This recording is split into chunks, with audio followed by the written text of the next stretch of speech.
이번 주 재계에서는 오랜만에 빅딜 소식이 들려왔죠. 하나그룹의 대우조선해양 인수. 대우조선해양의 최대 주주인 산업은행이 올해 초부터 하나그룹과 꾸준히 이야기해왔다고 해요. 인수 내용을 보면 하나그룹은 계열사 6곳에서 총 2조 원을 마련하고요. 이를 활용해 대우조선해양의 유상증자 신주를 매입합니다. 그러면 하나는 대우조선해양 지분 49.3%를 확보하게 되죠. 현재 대우조선해양의 시가총액이 2조 원이니까 하나그룹이 경영권 프리미엄 관점에서 약 2배 정도의 비용을 지불한다고 볼 수 있을 것 같아요. 사실 대우조선해양의 매각엔 슬픈 역사가 있죠. 대우그룹이 망한 게 2000년이고 산업은행이 최대 주주가 되면서 지금껏 이 회사를 팔려고 별의별 짓을 다 했거든요. 앞서 2008년에도 한 차례 하나그룹이 보증금 3천억 원까지 걸어놨다가 계약이 깨졌었고요. 또 2019년엔 현대중공업그룹이 인수하려다가 유럽연합 경쟁당국의 반대로 실패했죠. 결국엔 우여곡절 끝에 공이 다시 하나그룹 쪽으로 돌아온 건데요. 근데 얼핏 보면 이런 생각도 들어요. 아니 하나는 태양광하고 방위산업 위주로 하는 곳인데 배 만드는 대우조선해양을 뭐하러 인수하려는 걸까? 언론 기사들을 보니까 하나가 이번 인수로 한국형 로키드 마틴을 꿈꾼다는 내용이 보이는데요. 근데 정작 시장은 그렇게 해석하지 않고 있죠. 인수 소식이 알려진 지난 26일 주 하나의 주가는 시초가 대비 종가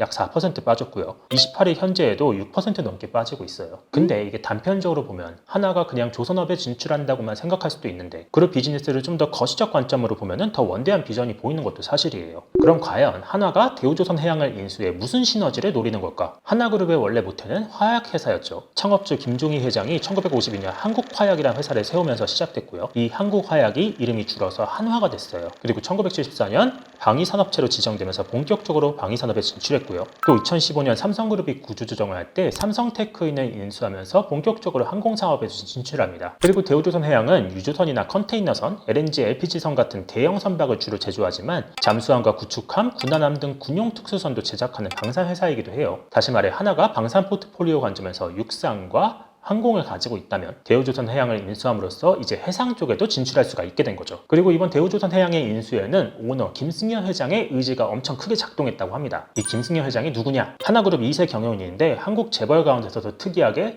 상남자로 유명하죠. 유명한 일화들이 있어요. 1999년 하나가 대한생명을 인수했었거든요. 보통 M&A 서류를 제출할 때는 실무자가 제출하기 마련이거든요. 근데 당시 김승현 회장이 직접 금융감독위원회를 방문해서 입찰 제안서를 제출해 화제가 됐어요. 금융업 진출에 대한 오너의 의지를 표력한 거죠. 결국 2002년 대한생명을 인수하는 데 성공했고요. 이 회사는 오늘날 자산 160조 원에 연이익 1조 원을 뽑아내는 하나생명이 됩니다. 그리고 김 회장을 둘러싸고는 소소한 일화들도 많은데요. 하나가 이라크에서 건설 사업을 할 때 회가 먹고 싶다는 직원들에게 무려 광어 600인분을 비행기로 실어 날라줬다는 이야기가 있고요. 또 이분의 둘째 아들이 클럽에서 폭행을 당하는 사건이 있었는데 이때 김 회장이 경호원들과 함께 클럽 종업원들을 붙잡아다 청계산으로 끌고 갔대요. 이때 레프트 라이트로 악으로 몇 번 때렸다고 법정에서 김 회장이 진술한 걸로 유명하죠. 이분 말만 그런 게 아니라 진짜 상남자입니다. 앞서 하나가 2008년에도 대우조선해양 인수전에 나섰다고 했었잖아요. 이때도 김승현 회장이 직접 인수 의지를 표력했었는데요. 김 회장은 이때 직원들에게 제2의 창업이라면서 대우조선해양을 핵심 계열사로 육성할 거란 의지를 밝힌 바 있어요. 그래서 이때 하나그룹은 무려 6조 3천억 원을 베팅했고요.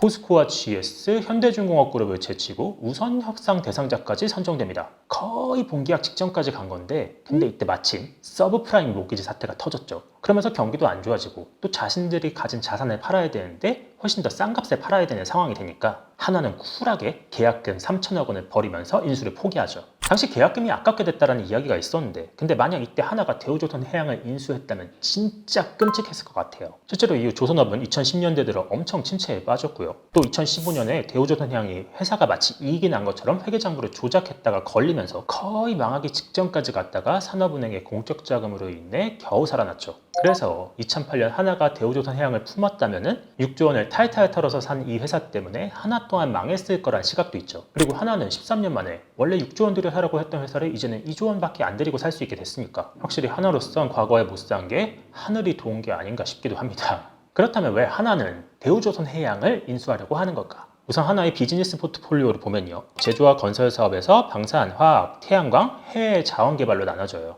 앞서 이야기했듯 한화의 방산은 육상과 항공에서 하고 있는데요. 육상은 주력 사업인 화약을 활용한 탄약과 미사일 같은 화력 장비, 또 장갑차 같은 기동체계, 레이저 항법 장비 쪽에 강점이 있고요. 또 항공은 한화 에어로스페이스에서 항공기 엔진과 관련 부품을 만드는데 이 회사는 얼마 전 발사된 나로호의 액체 엔진을 만든 걸로도 유명하죠. 또 한화 시스템은 방산 전반을 아우르는 솔루션 사업을 하고 있기도 하고요. 또 하나의 최대 강점은요, 해외 비즈니스에도 능하다는 점이에요. 이런 면에서 하나는 쉽게 말해 육해공에서 전 세계의 방산 장비와 솔루션, 나아가 유지 보수까지 팔 수 있는 회사가 될 것이다. 다시 말해 방산 토탈 솔루션 회사가 될 수도 있을 것 같고요. 여기에 더해 선박에 최근 도입되기 시작한 자율 운항 시스템이나 하나 디펜스의 에너지 저장 시스템을 친환경 선박에 도입한다거나 할 수도 있을 것 같아요. 또 하나는 보도자료를 통해 대우조선해양인수가 에너지 측면, 특히 LNG에서 시너지가 있을 거라고 이야기를 했어요. 대우조선해양이 지금껏 그렇게 적자를 내고 있음에도 M&A 시장에서 각광을 받아왔던 게 바로 LNG 선박 제조 기술 때문이거든요.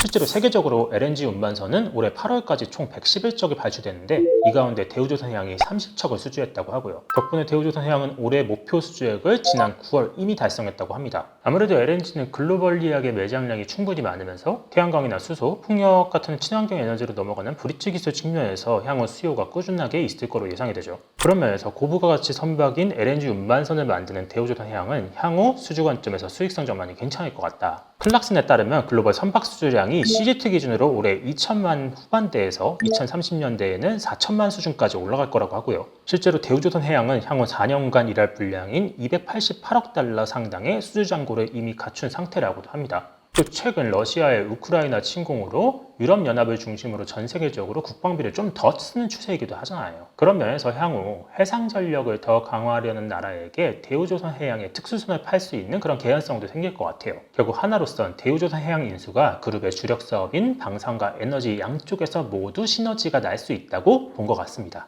물론 시너지가 있는 만큼 리스크가 없는 거는 또 아니죠. 아닌 게 아니라 조선업 업황이 좋을 거라는 말은 많은데 대우조선해양 실적은 꾸준히 안 좋잖아요. 조선은 후판 가격이 올라간 지난해 1조 7천억 원 수준의 순손실을 기록했고요. 또 이미 수준 목표치를 달성했다는 올해 또한 상반기까지 순손실 1,760억 원을 기록했어요. 상반기 대우조선해양 손익계산서를 보면 제품을 만들 때 쓰는 원가가 매출보다 무려 18%나 높아요. 물론 원가율이 한참 높았을 당시였던 지난해보다는 상대적으로 낮은 수준이긴 하지만 그런데도 원가율이 높다라는 것은 생각해 볼 여지가 있죠. 최근에 원가 상승은 글로벌 공급망이 막혀있기 때문이고 이걸 놓고 전문가들은 결국 과거 효율성이 극대화됐던 공급망 체계와 다르게 지금의 원가 상승이 구조적으로 전이되고 있다고 해석하고 있어요. 이런 가운데 조금씩 LNG선 시장 점유율을 높이고 있는 중국을 봤을 때 향후 원가를 메울 정도로 판매 가격을 높이기는 쉽지 않을 거라는 계산도 가능해요. 또 세계적으로 인플레이션이 진행 중인 상황에서 금리 상승이 경기 침체까지 유발하고 있거든요. 이 경우 장기적으로 신규 수주가 더디게 이루어지거나 또는 기존에 있던 수주 또한 취소될 가능성 또한 생각을 해야 돼요.